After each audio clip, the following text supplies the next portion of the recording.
عليكم ورحمة الله وبركاته. ازيكم يا اصحابي، عاملين ايه؟ كل يوم عن يوم رمضان بيقربنا. النهاردة هنتكلم عن خريطة دراما رمضان 2026 وعودة قوية جدا لنجوم الصف الأول.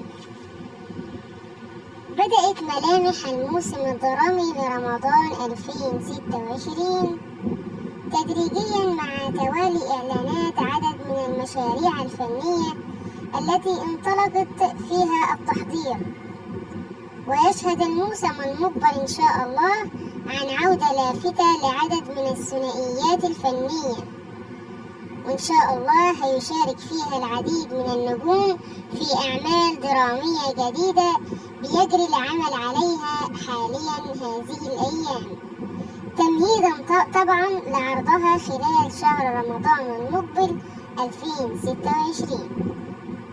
نتكلم عن تيم حسن بيجدد تعاونه مع البرقاوي، وبالتالي بيواصل الفنان تيم حسن تعاونه الناجح مع المخرج سامي البرقاوي بعد سلسلة من الأعمال المشتركة بينهم التي لقد سدت جماهيرها واسعا، أبرزها الهيبة والزند وذئب العاصي وتاج، وآخرها مسلسل تحت سابع أرض، وده اللي اتعرض في رمضان 2025.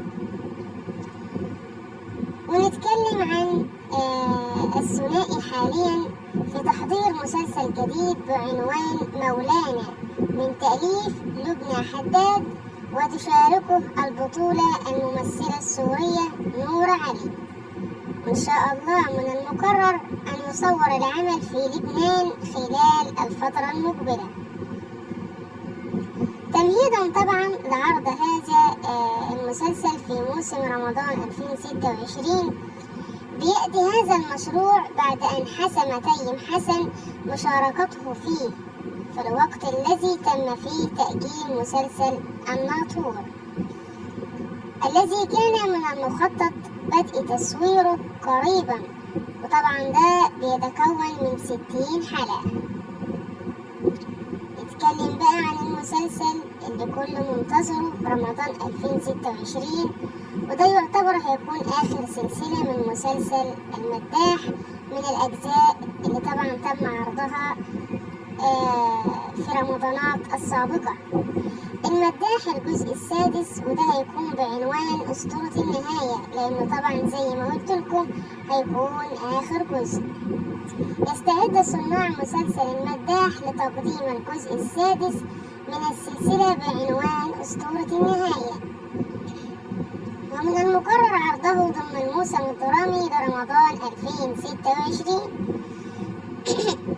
عفوا، حيث يواصل الفنان حمادة هلال إن شاء الله هيجسد شخصية صابر المداح في رحلة جديدة من المواجهات مع عوالم الجن والماورائيات.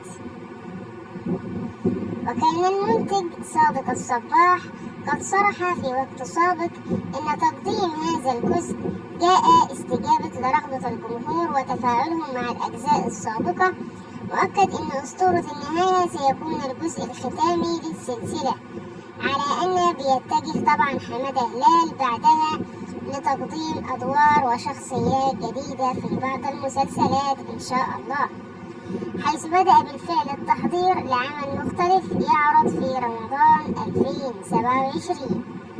اللي احنا كده فاهمينه واللي فهمناه إن كده هيتم عرض الجزء السادس من مسلسل المداح، وده هيكون آخر سلسلة بعنوان أسطورة النهاية. وفي عمل تاني إن شاء الله حمادة هلال بيقوم بتحضيره عشان بإذن الله هيعرض في رمضان 2027، وهيكون طبعا بأفكار وشكل جديد. بيضم الجزء السادس من المداح مجموعة من النجوم، من بينهم طبعا هبة مجدي ويسرى اللوزي وخالد الصاوي، إلى جانب عدد من الفنانين المشاركين في الأجزاء السابقة. وبكده يكون وصلنا معاكم لنهاية حلقتنا. انتظرونا في تكملة سلسلة الفيديوهات لمسلسلات رمضان 2026 إن شاء الله في الفيديوهات القادمة. مع السلامة.